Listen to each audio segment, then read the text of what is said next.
tey di juróom-ñetti fan ci weeru juróomeel ci atub ñaari junni ak ñaar fukk ak benn fii ci Kayar day xëy nañ jonguru la nga xam ne moo di seen keeba coow la nag mooy zircon bi nga xam ne war nañ ko fee gas te nekk loo xamante ne boo ko calculé fukki kilomètre ak benn la ci biir Kayar boo calculé loolu Kayar nag kon nag day nekk boo xamante ne rek boo xamante ne dañ koy yëkkate ba dootu fa nekk waaye nee na ñoom waa Kayar nee nañ de lii day du fi amee tey du fi amee ëllëg ndax it gis nañu seen bokku jógoyee la nga xam ne ñoo ngi koy dund mooy dund gu variété ba moo tax ñii luñ ñoom day nee nañu duñ ci fas lante rand ak morom wala xànceeg lu ko nuru nee nañ daal soxla wuñ ko tey te itam képp koo xamante ne dikk nga fi di ko jéem a essayé dootoo ko nettali ba moo tax ñëpp it ngi waa dëkk bi xëy nañ rangoo seen morceau yu xonk waaye nag jonguru seen kee ba toog fa nag jàmbatu fa waaye jooytu fa nag waaye méttitu li nga xam ne ñu ngi leen ko bëgg a teg te duñ ko nangu tey duñ ko nangu ëllëg mu nekk loo xam ne jafe-jafe la boo gisee seen slogan bi sax nee nañ ñoo lank ñoo bañ kenn du leen yóbbu alub kaay ndax itam nag la loo xam ne fii lañ xam fii lañ dëkk te dara du leen fi jóge du leen fi yëkkate ñenn ci ñoom nag yëkkate nañ ci ay kaddu ñu déglu ñu teewlu leen. Je m'appelle Issa Oumar Bass et je suis le président de l'association pour la promotion des produits horticoles du Sénégal. Et c'est une association qui s'étend de Kayar jusqu'à Ndiobène Gandiol. Donc c'est dans toute la zone des Niayes. Ce que je peux dire, ce que je peux ajouter, c'est qu'à l'heure où je vous parle aujourd'hui, les richesses minières sont devenues une malédiction pour les habitants de cette zone. C'est devenu une malédiction terrible pour l'ensemble. Ce n'est pas seulement Kayar, hein, c'est l'ensemble de la zone. C'est ce qui va de Kayar jusqu'à Ndiobène Gandiol. Nous avons vu ce qui se passe au niveau de Diogo. Des populations ont été déplacées. Elles ont été dépourvues de leurs terres et leurs terres ont été octroyées à des multinationales qui sont en train de les exploiter. Ce qu'on s'était dit, ce que l'État du Sénégal et ce que ces firmes étrangères qui sont en train de faire ces exploitations avaient dit, c'est que ces firmes restent pendant 7 ans dans une zone, elles creusent et sortent le zircon, et une fois qu'elles finissent, elles avancent vers une autre zone, et les terres sont restituées aux populations à qui elles appartenaient. Ça n'a jamais été fait. Ça, c'est une chose. Et même si ça a été fait, même s'ils le faisaient, les terres sont devenues tellement détruites que vous ne pouvez absolument rien produire là-dessus. Ça, c'est un problème. Je dirais que c'est une malédiction. C'est-à-dire des richesses qui devraient être une bénédiction pour les populations sont une malédiction.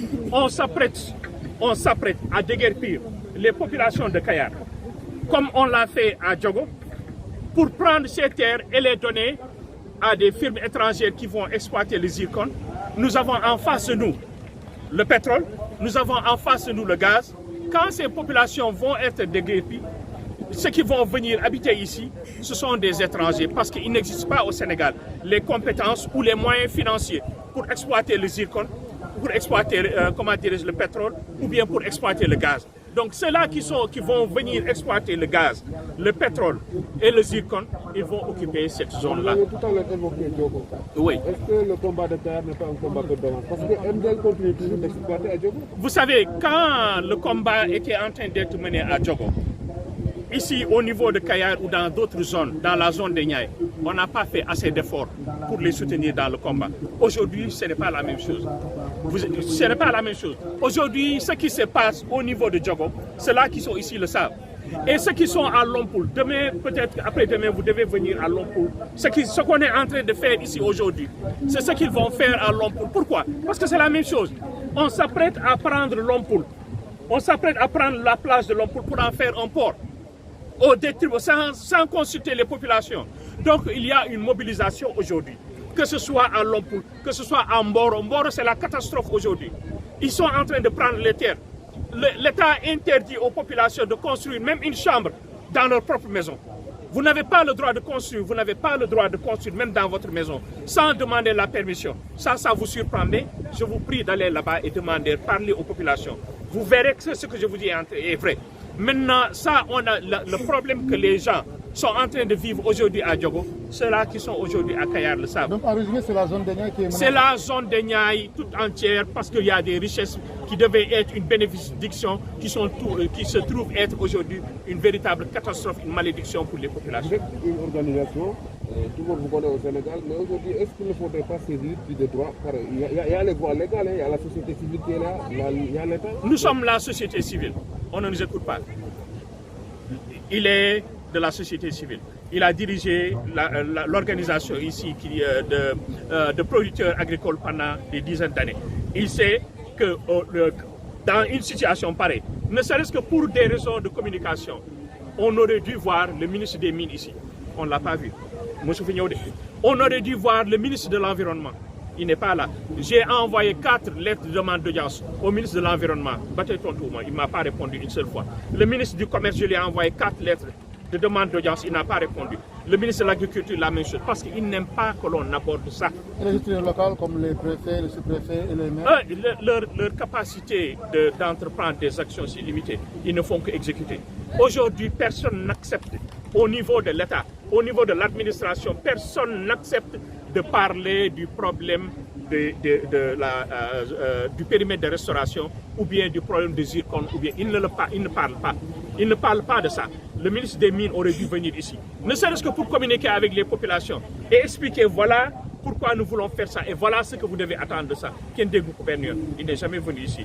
Le ministre de l'Environnement, qui nous crée beaucoup de problèmes aujourd'hui, le directeur des eaux et forêts, il a 4 demandes d'audience de ma part, il ne m'a jamais répondu. Ils ne veulent pas parler de ça. Ils veulent que personne n'en parle jusqu'à ce qu'ils fassent ce qu'ils veulent faire et qu'on déguerpisse les populations ici, qu'on amène des étrangers, leur donner ces terres et qu'ils exploitent et nous qu'on aille voir ailleurs. Vous avez interpellé qui réellement? Le premier à interpeller, c'est le président de la République. Il ne cesse de parler de la protection de la zone des Niayes comme étant une zone à vocation horticole. Mais les actions qu'il est en train d'entreprendre, c'est en porte-à-faux complètement par rapport à ce qu'il est en train de dire. C'est voilà, résumé. Si voilà waaye li may wax moo di li nga xam ni tey waroon na nekk waroon na bégal doomu Kayar waroon na tax ba doomu zone des Niayes bi yëpp bég loolu dafa mel ni rëbb la pour ñoom. dafa mel ni rëbb la pour ñoom ndaxte zircon bi ñuy fiy waaj a gas anam yi nga xamante ni anam yooyu lañ koy bëggee gas buñ ko defee. du yem rek si zone des Niayes bi du yem si doomu Kayar du yem si doomu Kayar rek déedéet ñi nga xamante ni ñu ngi jógee at bu nekk ñu ngi jógee yeneen diwaan yu gën a sori jógee ba Saloum jógee ba Tamba ñëw ba fii pour liggéey ñooñu dinañ ko yëg parce que li ñuy waaj a def mooy toxal dëkk bi yëpp nangu suuf si jébbal ko ay étranger non dañuy ñëw fii pour gas zircon fi ma ko teg mooy fan lii xew jogo la ñuy waaj a def fii lii xew jogo mooy lan dañuy toxal ay dëkk yu bëri dañ leen wax nañuy toxu dëkk yooyu li ñuy produire si produit horticole maraîcher bëriwul comme fii ñoom li ñuy produire moto sax 10% li ñuy produire fii si Kayar ñooñu yëpp toxal nañ leen bu nit ñi bu liggéeykatu saisonniers yi bu ñuy ñëw ci zone des Niayes pour liggéey du ñuy dem si yenn bërëb yi fii si zone des Niayes yi dëkk yi toxal foofu la ñuy dem fii la ñuy ñëw kon boog fii bu mettee ba ñu toxal waa Kayar mool yi jógee fii baykat yi jógee fii du fi yem fii si Sénégal yëpp a ko yëg Sénégal yëpp a ko yëg. mais est-ce que tiitoo leen affaire yi bon. combat bi mu kii parce que Jogo coow nañ fu ne mais ba léegi waa am daal la ñuy liggéey. xam nga waa Jogo li dal waa Jogo dellukaay la pour waa Kayar parce que dañuy xool li xew Jogo ñu ne lii kat ñun yaakaaru woon lii moo ñu naroon bul fàtte ni Jogo la ñu tàmbalee kon bi ñu doon tàmbali Jogo. li ñu leen waxoon dañ koy def defuñu ko am na waa Jogo yu bëri yoo xamante ni biñ fa ñëwoon ñoom nangu nañu woon sax noppi ñee waaw peut-être mën nañu négocier suñu tool yi dem am na ñu ko defoon foofu mais li leen dal ñun ñëpp gis nañ ko kon ñi nekk fii ci Kayar gis nañu li dal waa Jogo mooy lan mooy dañ leen toxal nangu seen suuf indi ndool foofu si ñoom loolu moo nar a dal fii waa Kayar te du yem ci Kayar day dem ba Jandeer dem ba Fass Boye waaw loolu moo fi nar a ñëw te ñun loolu la ñuy xeex. nee nga effet domino bi dinañ ko gis Lompoul.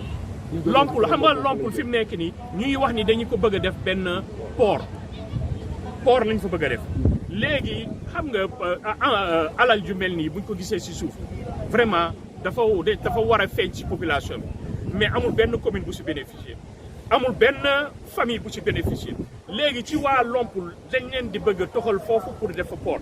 parce que Lompoul géej ci kaw géej gi la nekk ni Kayar mel fii ci kaw géej gi noonu la Lompoul géej mel ci kaw géej gi kon mënoo fa tabax port te toxaloo dëkk bi yëpp la ñuy waaj a toxal te bu ñu leen toxalee seeni suuf ak ni ñuy dundee loolu yëpp la ñu nar a yàq dañu nar a ñàkk seeni tool dañu nar a ñàkk seen i géej parce que ñoom loolu la ñuy dundee ni Kayar mel ñoom foofu noonu la mel. kilifa yi xam nga fii si Sénégal problème bi ñu am mooy autorités yi duñu répondre dañu dul tontu bu ñu leen laajee maa ngi yónnee ñeenti demande d'audience ministre de l'agriculture tontuwuma ñeenti audience ministre commerce tontuwul ministre de l'environnement tontuwuñu ñoom laa bind ba tey tontuwuñu duñu tontu parce que bëgguñu ku leen di wax waxu zircon wala waxu pétrole loolu ñoom li leen gënal mooy kenn bañ si wax dara. mais xam nga sous-préfet yi li ñu mën a def néew na trop parce que ñoom niveau local la ñu nekk dañuy recevoir ay ordre rek ñu leen di exécuter. non jotuma demandé seen ministre xam nga comme ni mu la ko waxee loolu li ñu war a def la wante ñi ñu tàmbalee kenn si ñoom réagir dañu mel ni bëgguñu kenn di wax lu jëm si non ministre des mines mosu fi ñëw ministre des mines moo waroon jiitu fi tey problème communication yi ñu am moo di ñi nga xamante ni ñoom ñoo waroon a jóge seen bureau yi climatisé yi ñëw ba fii xam nga ndaje bu mel ni bu amee ministre bi moo waroon njëkk ñëw yëg na ko moo waroon njëkk ñëw laaj kan moo ko organisé mu wax ak ñoom ba pare mu ñëw wax ak population yi bu dee moom li muy waaj a def lu baax la pour population yi mais def ko. Mboro nga ne kenn sañu faa tabax. Mboro kenn sañu faa tabax heure bi. Mboro si mais seen i kër du Mboro rek si je périmètre de restauration bi yëpp boo jegee Kayar nga mel ni kuy dem Mboro côté gauche bi yëpp. kenn amul droit si dëkk yi tuuti kenn amu fa droit di jël même benn brique nga fay tabax nga ne même bu dee da nga bëgg a yokk ay néeg si sa biir kër pour say doom fu ñuy fanaan amoo droit di ko def. surtout parce que dañu ne fii périmètre de restauration la dañu ne kër yi yéen moomu leen ko dañ leen wax ni kër yi si domaine national la nekk yéen da ngeen fi dëkk rek mais moomu leen ko fii da ngeen fi war a jóge loolu moo fa nekk te maa ngi leen di ñaan ngeen dem foofu en tant que journaliste ngeen def ay investigation ngeen xool ndax li ma wax dëgg la wala du dëgg. mu nekkoon seen envoyé spécial ci Ngoundiane TV Daouda Ngom la nekkoon ci wàllu sottandikaay kat ci caméra ba saytin waaye njële ci photographie jëm Ngoundiane TV ca kaw ca kanam.